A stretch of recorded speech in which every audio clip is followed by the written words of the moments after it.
A little bit about George. George is an associate professor in the Department of Computer Science with cross-listed appointments in ECE and music at the University of Victoria.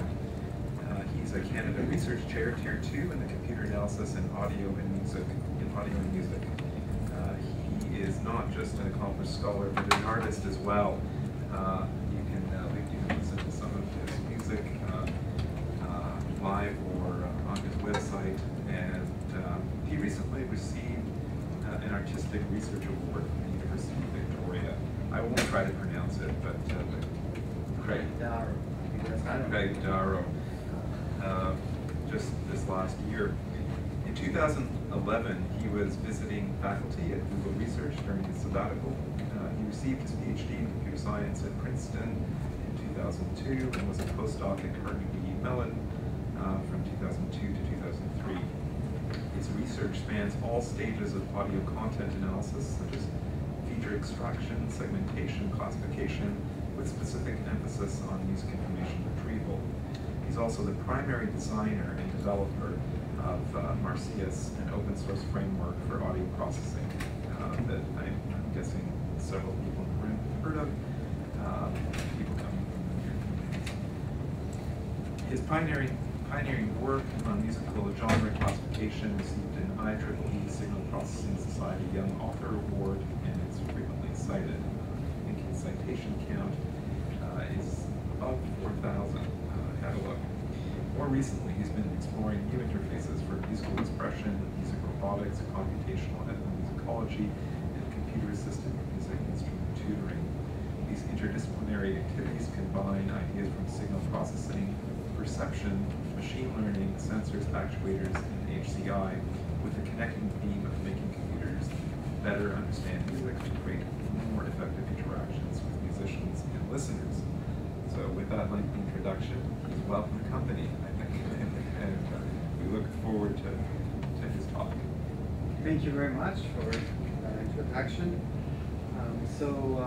When Frank invited me here, I was a little bit hesitant because I wasn't sure how much of what I do is cognitive. And usually I have this connotation that when you do cognitive stuff, you have to mention some difficult name that's a part of the brain. And Mike already succeeded in doing that in his talk. So I won't have any brain parts in this talk. I tried to think, maybe it's a little bit of an after-fact realization of some connections, but it's some stuff that's been in my head for a while, and it's related to some research I've been doing. So it's a slightly different angle. It's much more engineering or tool-based, but I hope to entertain you and make you interested in this part. So I'm going to first give an introduction of some of the themes that I will be using in this talk, and I will talk a little bit about music information retrieval. Again, this is a little bit the elephant in the room, so I will assume that all of you are somewhat familiar. I'll talk a little bit about machine musicianship and also talk about an important influence, which is this idea of embodied cognition. And I will focus, that the first part is the introduction, and the second part is two specific case studies where these ideas come together. And one is teaching a virtual violinist to bow, and the other one is self-listening percussion music robots. So music information retrieval, sort of classic view of the field. I really liked Mike's comment about once you have done music information retrieval, everything else looks like music information retrieval.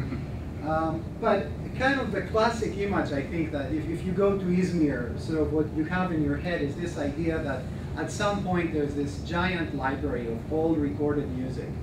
And it's been called the Great Celestial Jukebox in the Sky or whatever. And somehow what we try to do in the field of music information retrieval is we try to find better ways of classifying, organizing, retrieving, searching, understanding building tools to access this giant collection of music that's out there.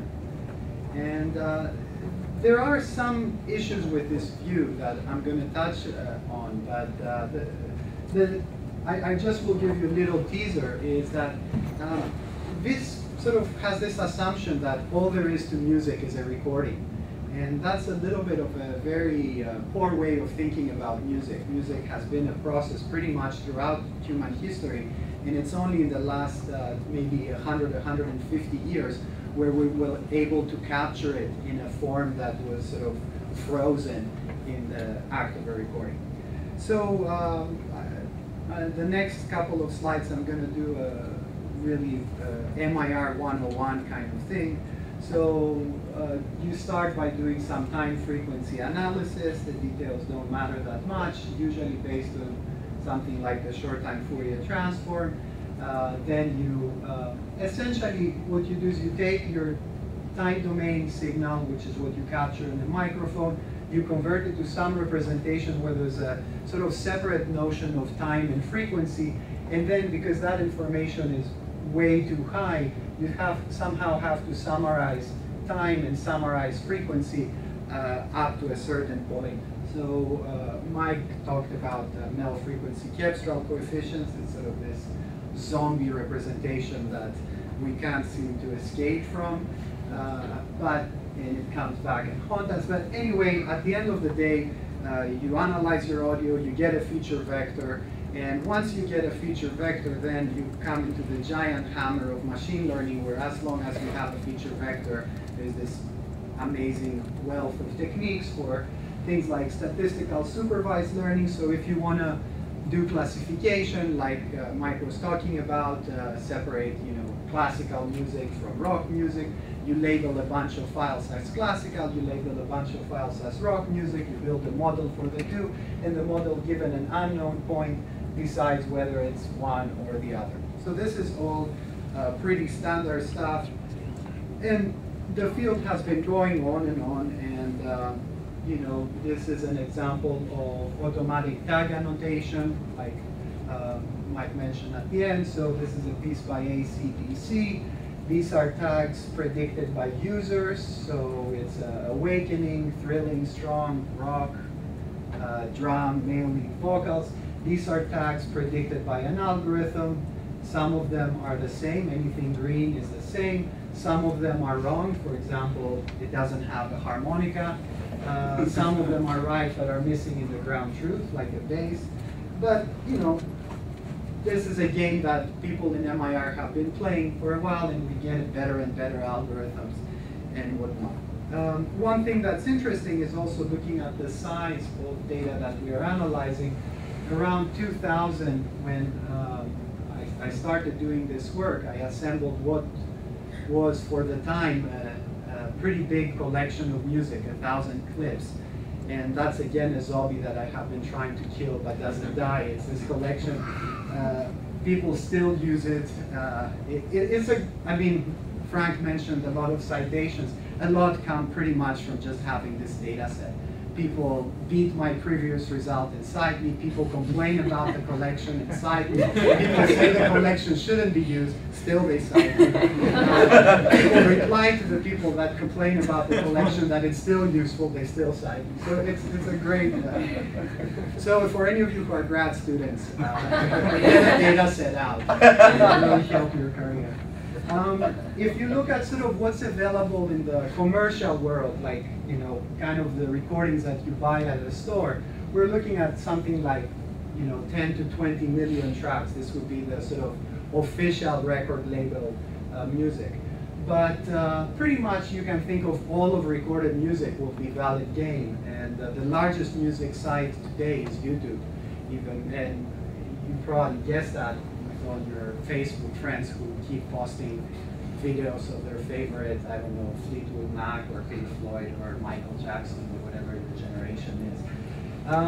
So there's 48 hours of video content uploaded to YouTube every minute. So it's a little bit scary. But this is all classic music information retrieval, and I'm still active in that area and kind of do stuff. But it's beginning to feel a little bit crowded.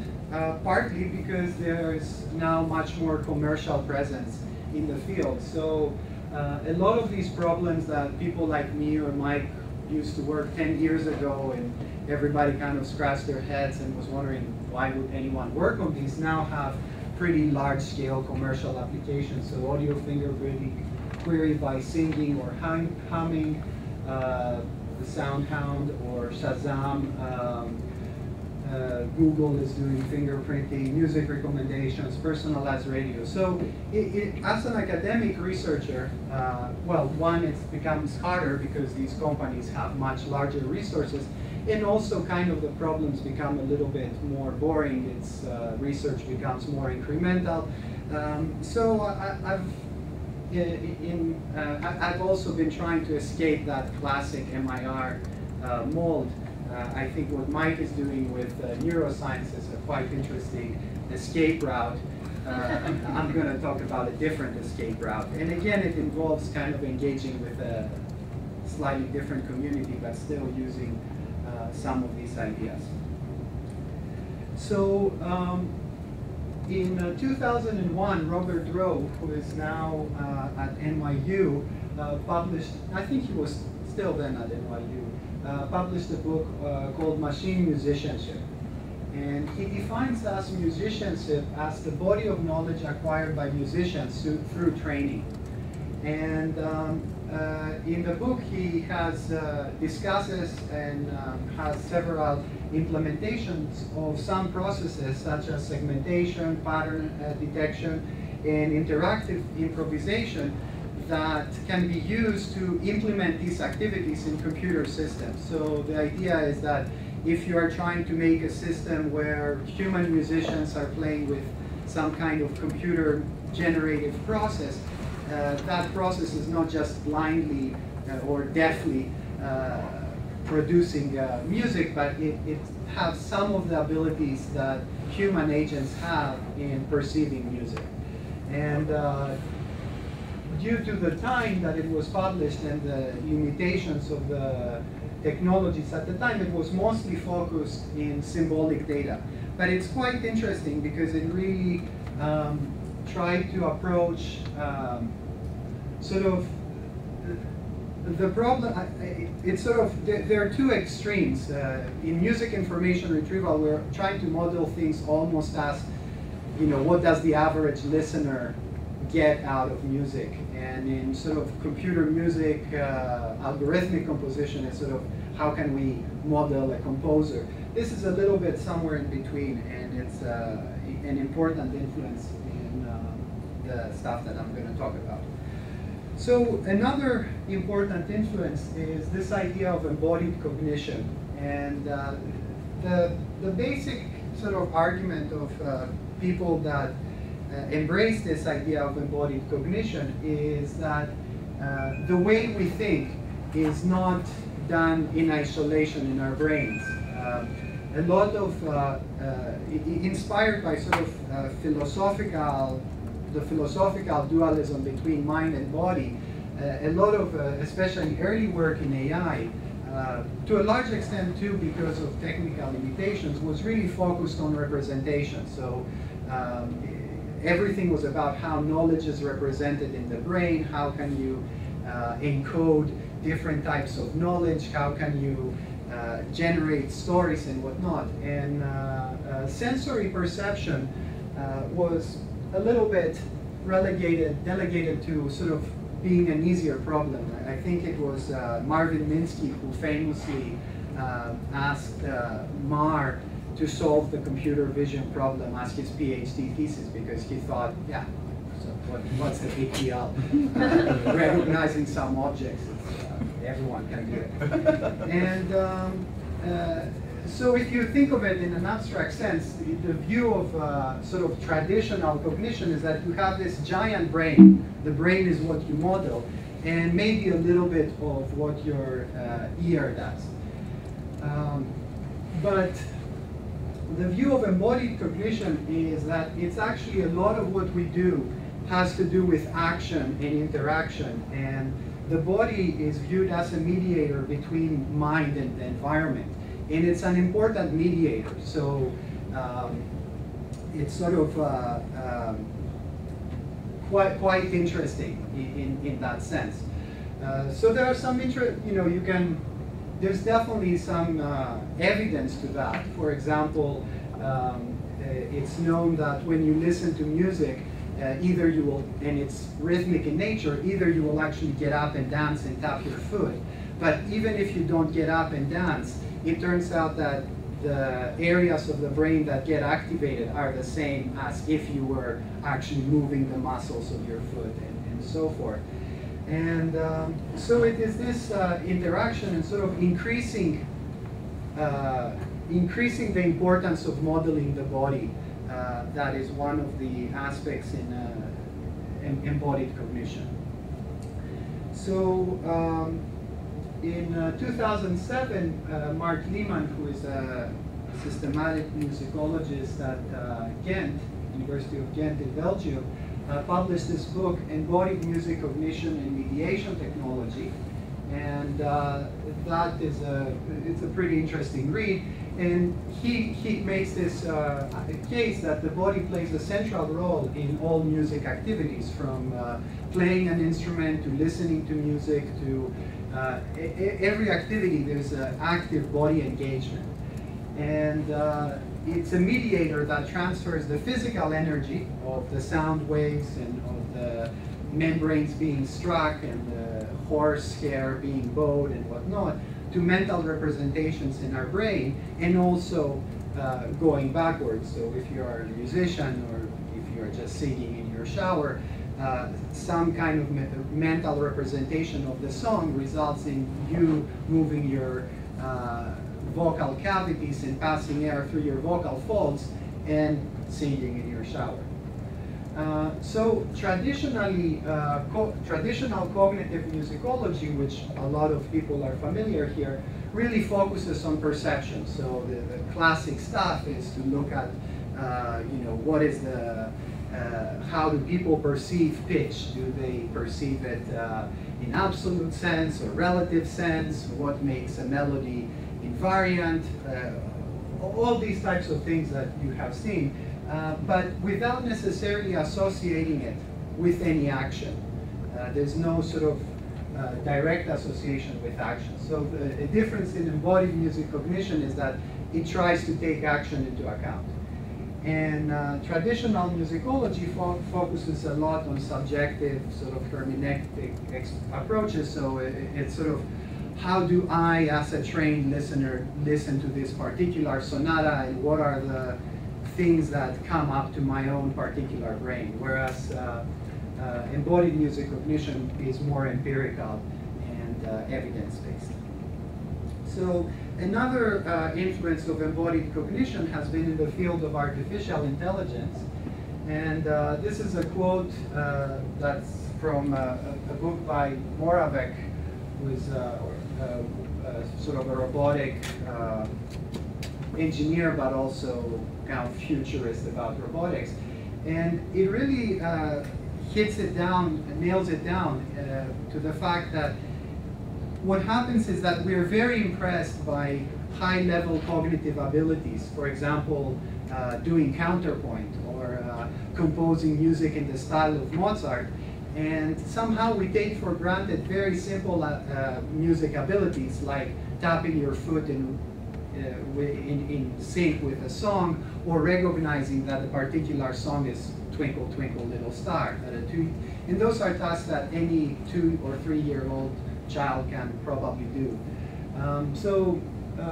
I'll just read it because it's written really nice. It says, encoded in the large, highly evolved sensory and motor portions of the human brain is 1 billion years of experience about the nature of the world and how to survive in it.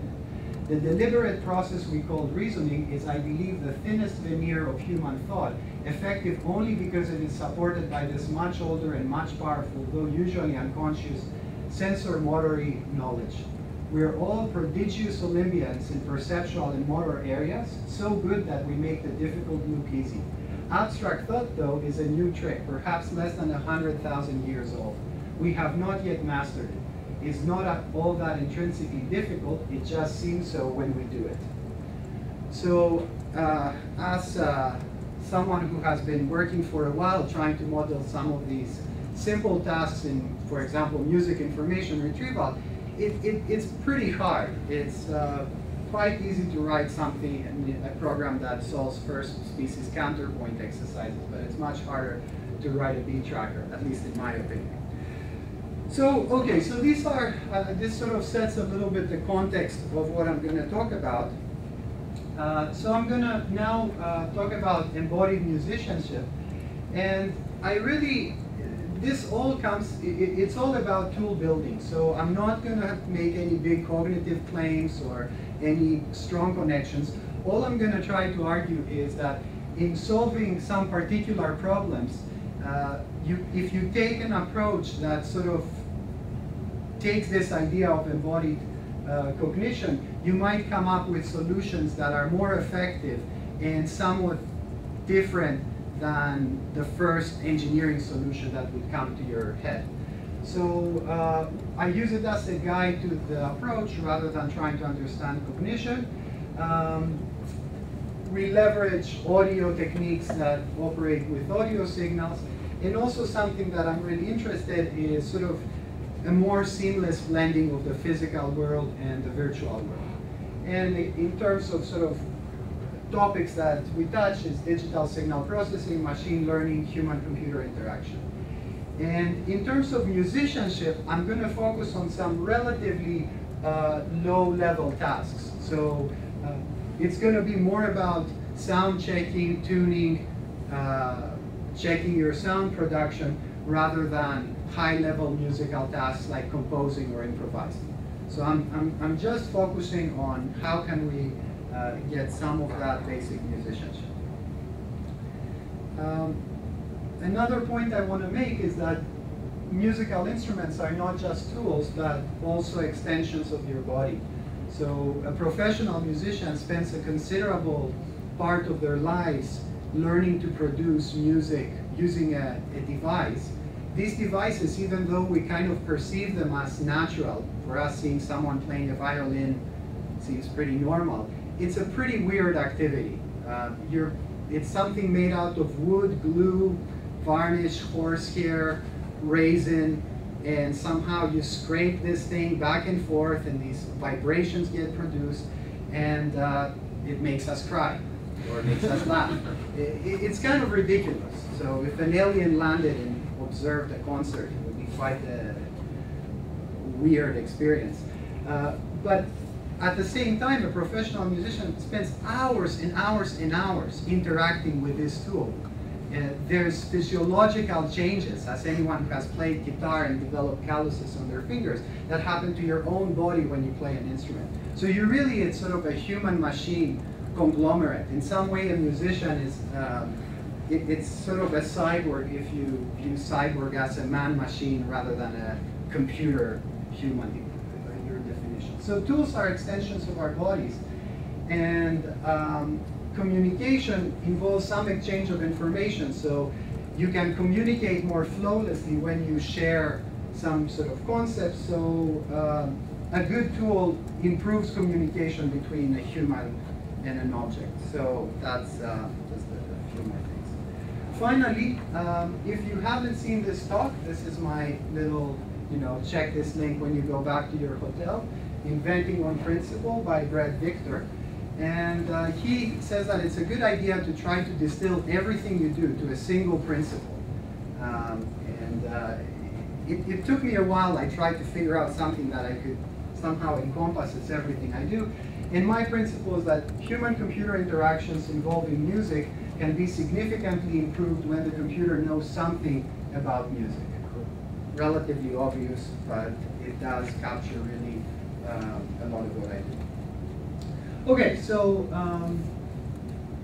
and this is a little bit more another motivation, is that if you look at computer music software, you have sort of a polarization between obsessive control or composing or tape music, where a composer writes a music piece and it's sort of frozen in time, you just hear it, versus a lot of the more newer stuff, it's kind of knee-jerk mapping. The clarinet plays a note and some computer music stuff happens when he plays a note, plays another note. There's not it's sort of a very knee-jerk way of interaction. And in my opinion, it's kind of frustrating, or at least it's much more frustrating working with a computer than working with a human musician who tends to be able to operate between those two extremes.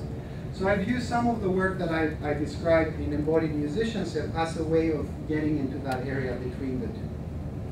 So physical control, which is something I'm not going to talk about this talk, but I will give a plug for a talk I'm giving tomorrow morning. It's trying to get more intimate and fluid control of the computer. So instead of using a mouse or a keyboard, you use your violin or your vibraphone, and how can you enable that in a way that's sort of nice and flowless. What I'm going to talk today is more about proprioception. So proprioception is the perception of your own self, mainly through the sense of touch, but I'll sort of make the connection later, and also self-listening. So now we go to the main part of the talk. So the first thing I'm going to talk about is percussion robots. So these are things that we have been playing for a while with people in my lab. This is a picture of one. What you have is you have an acoustic drum. It's retrofitted with actuators that are, in this case, rotary solenoids. These actuators drive these sticks. The sticks hit the acoustic drum, and acoustic sound is produced. So it sort of makes acoustic sound. There's no loudspeaker, there's no amplification system, but it is driven by a computer. So you can have it play whatever rhythm you want, or do whatever you want. Currently, these devices are essentially MIDI output devices. You basically send them a message and you say, hit the drum, and then they hit it. But they are effectively deaf. So if I have one of these devices at a concert and I go and rip this membrane, or if it's not in a configuration like that, remove the drum, that solenoid will happily keep moving up and down, happily playing along, not realizing that it's not playing music. If you do that to a drum, well, I always give that example, but then I realize that I have met drummers who would not know. But usually, if you're playing with a reasonable drummer, they will notice if you remove their drum. So all I want to do is basically add that simple capability to these percussion robots, and it's a simple idea. So, okay.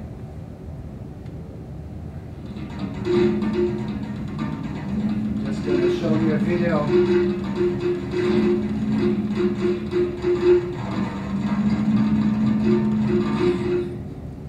So this is my colleague Andrew Schloss, and he's controlling a whole array of these robots using the radio drum, which is a controller.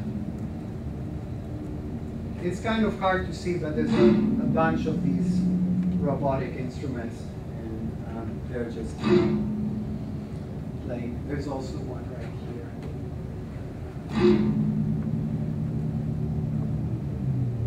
So one thing that you don't get in this video is that because it's acoustic sound and they're arranged in space, you get this much richer kind of sound scale.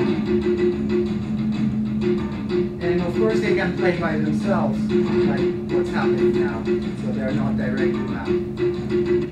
So, so the problem, this work came about because we had some very, very specific practical problems using these drums. And the idea is to basically try to solve these problems by using some of this idea of having a kind of a body. The two things that we solved was classifying what drum is being played, and the other is calibration mapping. So I'll talk about both. So in modular drum classification, what happens is you have all these actuators, and you back them away, and then during concert, you put them in drums. And what happens is that either it's a pain because you want to know that this actuator is playing a particular frame drum.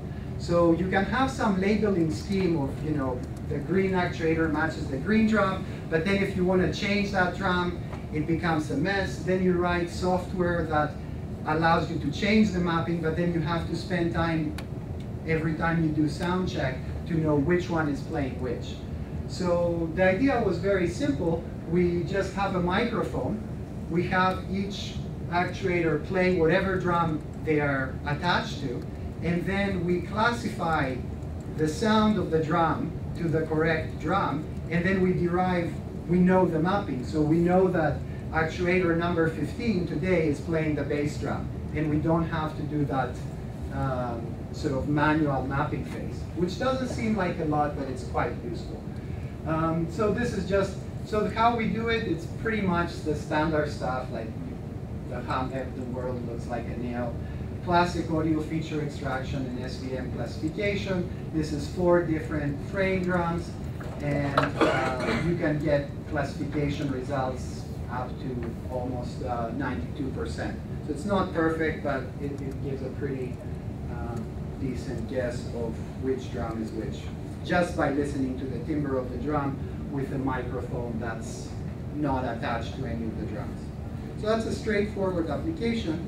The second problem is that when you attach these actuators, it's hard to get them exactly the same distance that you want. So especially if you have a lot of the same type, let's say you have a lot of them on a marimba, what happens is that some are a little bit further than others, some are lower, and they're also not very reliable. So when you send them a voltage, some hit harder than others.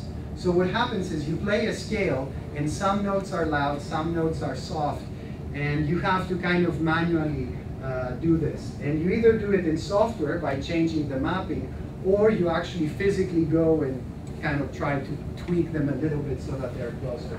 So the idea was, what we wanted to do is to calibrate the whole thing so that basically when you change the velocity by a fixed amount, the resulting sound will change by a fixed amount, and it would be the same for all the actuators independently of how close or far they are.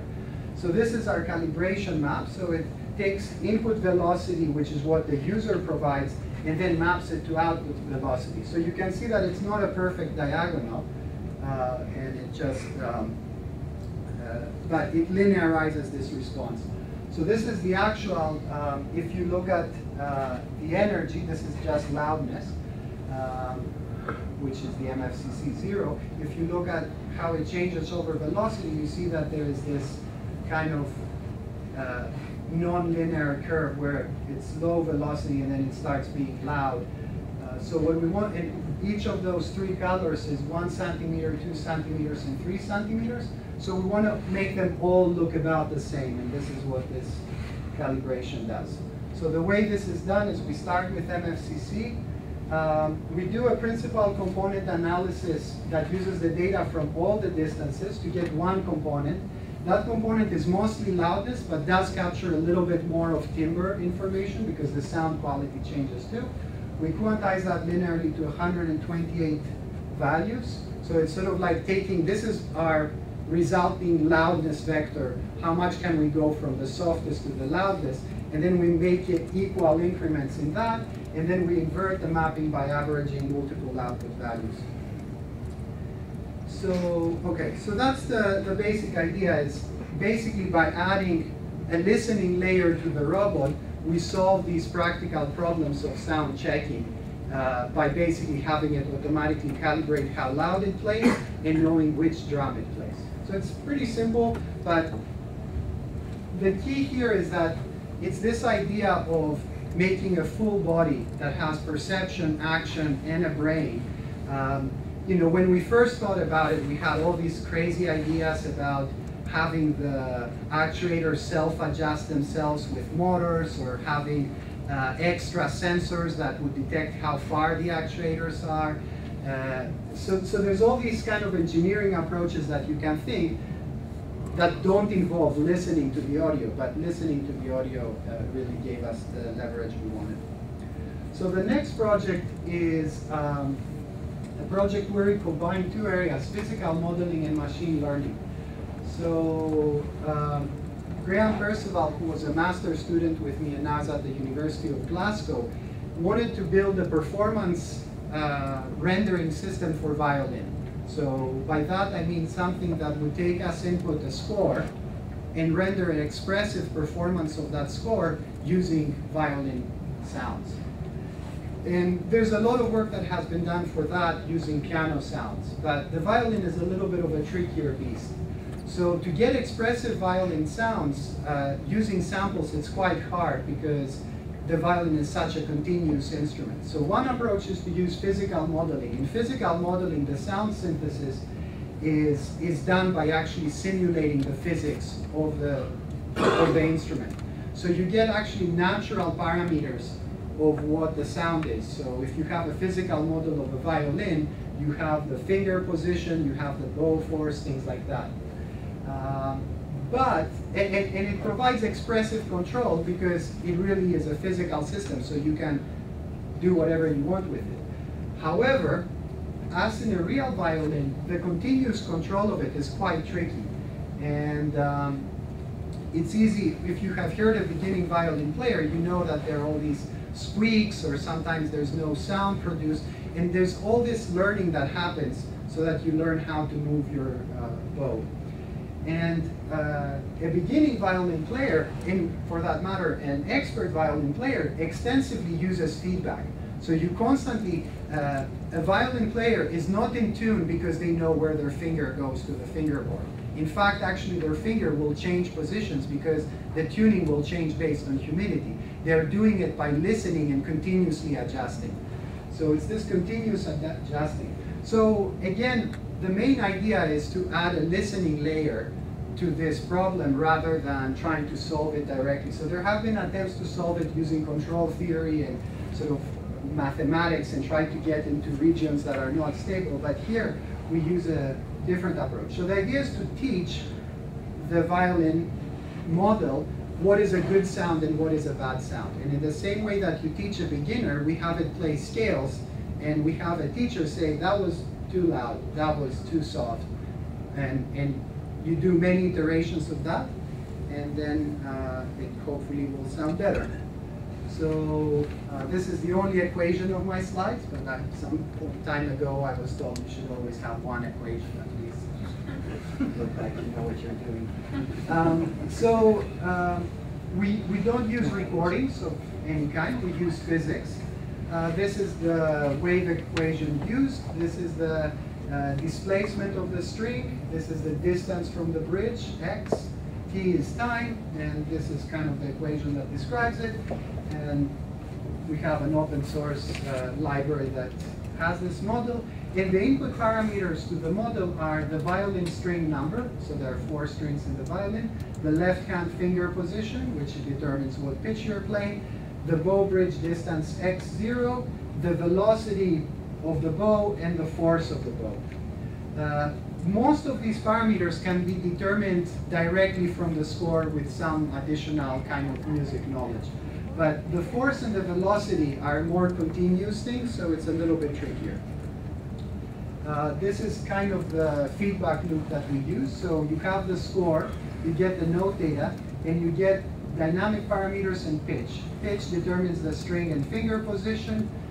You have some initial choice of dynamic parameters, and that initial choice of dynamic parameters drives the central controller, which then drives the physical model. The physical model produces sound, and that sound is analyzed by the listening aspect. So we have something that does audio feature extraction in the sound of the generated model, and then adjusts based on the sound quality. So if it's too loud or if it's too harsh or too soft, it adjusts the force, and then this thing gets repeated. And you select which classifier you will use depending on which string and which note. So it's a sort of a collection of classifiers for separate pitches and for separate strings that determine how much is the bow force for each one of these aspects. So even though this whole thing exists in virtual simulation, it has very much physical aspects. So it has forces and it has an ear, so to speak. So we're trying to put a body into it again of some kind. So, and in a more abstract sense, you have music notation, the virtual violinist, the model, the audio signal, and this is the feedback loop. And then what you get is an audio file that's the expressive rendering of that score. And there's also an optional video file that can be generated that shows the direction of bowing and the fingers. So I'll play you a file of how the model sounds with the default set of parameters.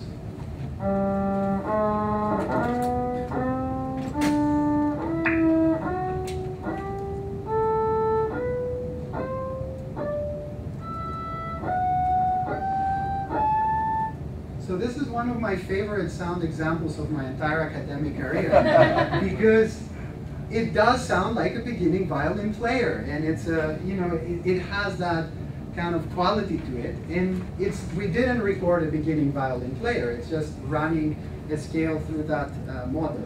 So what happens is this is before training. Then there's a round where the violin teacher goes through the system play scales and says that note was too harsh, that note was too soft, and we do a couple of iterations of that, and this is what comes out.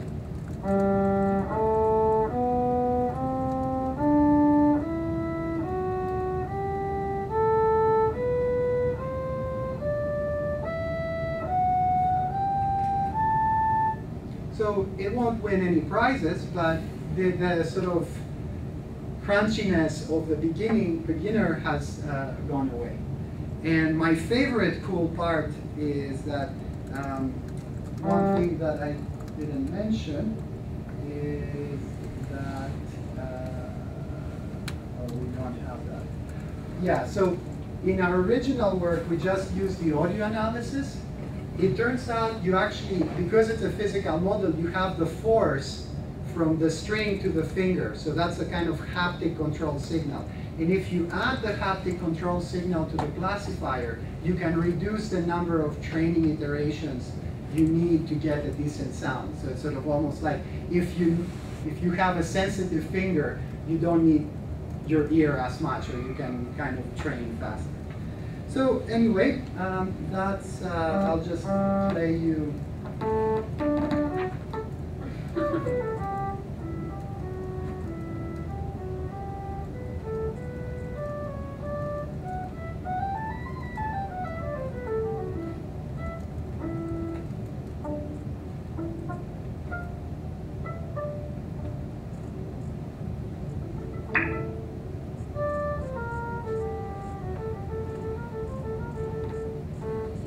And notice that, it's again a full physical model, so it has to, I don't talk about it that much in this talk, but it has to determine the direction of bowing and changing and do these kind of slurs and so forth.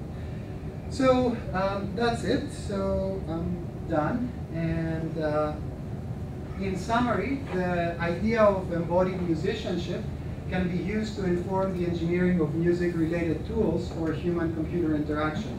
And rather than just looking at perception or representation or action in isolation, I think it's important to move into this kind of realm where you have action and perception and representation all kind of in a feedback loop of some sorts. And the two case studies that I showed was adding self-listening to percussive robots, so that's adding perception to something that's just action, and then teaching a virtual violinist to bow, which again is sort of combining action and perception.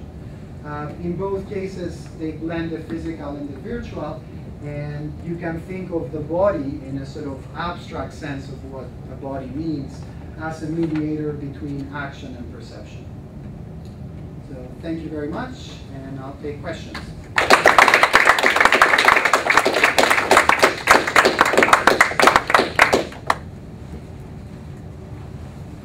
Jessica? So I have a question about your robots, your percussion robots, and kind of related to this cognitive, bringing back the cognitive MIR stuff. And so you're adding perception, but my question is, are you adding human perception to these robots, or human-like perception? Like, are you using like a model of human lab the automatic calibration. You know, if we asked a human to do that task to kind of gradually increase the loudness, would it follow the same? Would it arrive at the same curves that you're coming at, or like, are you thinking about that side of things at all? Yeah, that's a good question. The answer is yes and no. I mean, we did use a logarithmic kind of loudness RMS thing, but it's just, you know, grossly approximates what a human would do and doesn't take into, like, it's not a full-on loudness model by any means.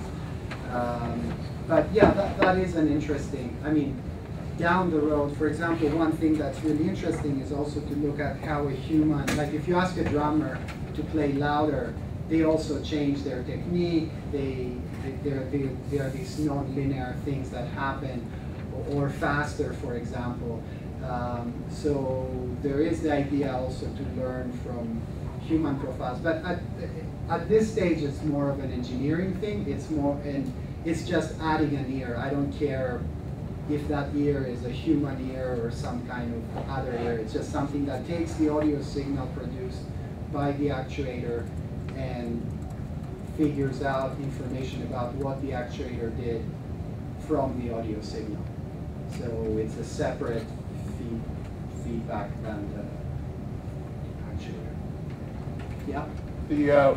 The corrections which you were making were largely timbral in nature. Yeah. What about things like correcting for bad timing or that type of thing? Yeah. Pitch. Yeah. So it's actually something that it's been on my to-do list for a while. So we are quite good at latency compensation. So an easy experiment, I do it many times in classes, is to ask you to all clap with me. And if I do one clap, you will hear a flam. Everybody will clap off time. There will be that, like, this chorus of closely spaced claps. But if I start clapping rhythmically, you will lock to that rhythm pretty quickly. So what happens there is that if you have an expectation model of when the next clap is going to happen, and you can compensate for whatever latency your perception actuation system has by essentially sending the message to start the action before you want the action to happen, which is what we do. If you wait to hear the clap, you're too late. That's, any musician knows that. So it's a simple thing, but again, it hasn't been that explored in robotics, and it would be, it's on the to-do list. Okay. Yeah. Along this line of like human versus not like human, one of the big differences, or the one difference that I noticed in your beginner violinist compared to a human, is that there weren't pauses to figure out where their fingers should be when the fingerings change a lot. You know, there's a few that are easy, then a few that are harder.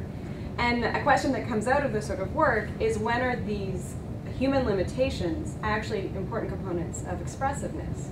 If your robot did have those pauses, it would be much harder to hear it as not a human. Yeah, that's an excellent question, which translates to one that I don't have a good answer. It's a really, really good one. Probably surprisingly good.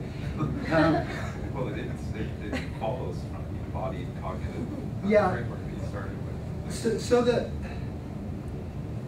So to me, this is okay. For this type of thing, it's a completely engineering problem. So I want to make a violin that plays expressively. This is a way I can do it and make it work faster, or at least we got better results than trying to do it the hardcore signal processing way by adding this sort of human teaching the robot what to play. But you're absolutely right. This whole thing happens without having a constrained biomechanical model of the. There is some information on the fingering, so it won't jump distances, or also when you bow. There's some other stuff that is not part of the machine learning. But yeah, so this has come up too in terms of games, right? So if you have artificial agents in games, they live into this simulated environment. And I've had a couple of interesting discussions / arguments with people in the game industry about this. And the thing is that their point is that since you know everything about you, you have kind of godlike power in the simulated environment. Essentially, you can control the perception of the agent. So if you have a character in a shooting game, you can know that they will be able to see other people within a certain radius. However, my feeling is that if you want to increase realism, you have to actually have them have an accurate perceptual system. So if there's a wall or if there's another object coming by or whatnot, and by the end of it, you end up having to simulate a lot of the limitations of perception. So I think instead of trying to simulate that, you could actually have the actual game entity have virtual ears and virtual eyes, rather than trying to have it have a mental representation of what it perceives. I'm not sure if that, like, so that's, so how much you take into account the human limitations, it's, yeah. But to me, what's more interesting is that you look at like the physical modeling is that they sort of completely ignore the idea that you somehow listen to these things. Or if you look at the field of, let's say, beat tracking and tempo perception, they completely ignore the fact that you need to tap with it or something. So maybe incorporating some of that would help, yeah. Have you tried higher order articulations like spiccato, ricochet kind of effect? No. The whole idea here is to hit Suzuki method 1 sort of, results. That's. But it seems like you have a system that could detect features of getting the bouncing bone correctly. Oh yeah. Yeah, down the road, yes. So the next step is we're doing a full-on quartet, and there has been some side changes because the physical model didn't scale exactly, and we had to do some new measurements. And anyway, lots of hairy things, but yeah. More a comment. I think this is kind of along the same lines. Yeah. Surprised because, especially when you showed, first thing is it's a great engineering model. I completely understand the motivation there. It's not cognitive as such. But when you showed the initial training part, and then just from an audio point of view, not the biometric part, you can compare sort of and say this is how a beginner would play, this is how this guy would be trained. But you have certain models showing stages of learning, kind of like the early, language acquisition type models. Yeah, I think eventually that would be really interesting. I mean, partly the problem is that we don't have yet, I mean, we have, but they're not that easy to use, good connections between rich representations and sort of low-level sensory processing. So we can go from things like sensory perception to categories, which is a one-layer thing. But if you try to do hierarchical and temporal relations between objects integrated with data, machine learning, as far as I know, I mean, there's stuff in like probabilistic graphical models and Markov logic and things like that, but they're pretty brittle and hard to use at the moment. So that's the big challenge. I mean, deep belief networks are kind of trying to move there, but they're still pretty low level. So I think it's really, that's why I think these low level tasks are interesting, because they're very basic. Like a musician kind of learns, if you're a saxophone player, you learn how to move your mouth to get a decent sound. And it's a quite complicated mapping, but you are never explicitly conscious of how you do it. You just sort of, and that's very basic. And I think, I'm a strong believer in starting from the simple, kind of basic stuff that tends to be more complicated than you think, and then building up. So I'll run out of time probably. I have another 20, 30 years left. It's gonna take a while.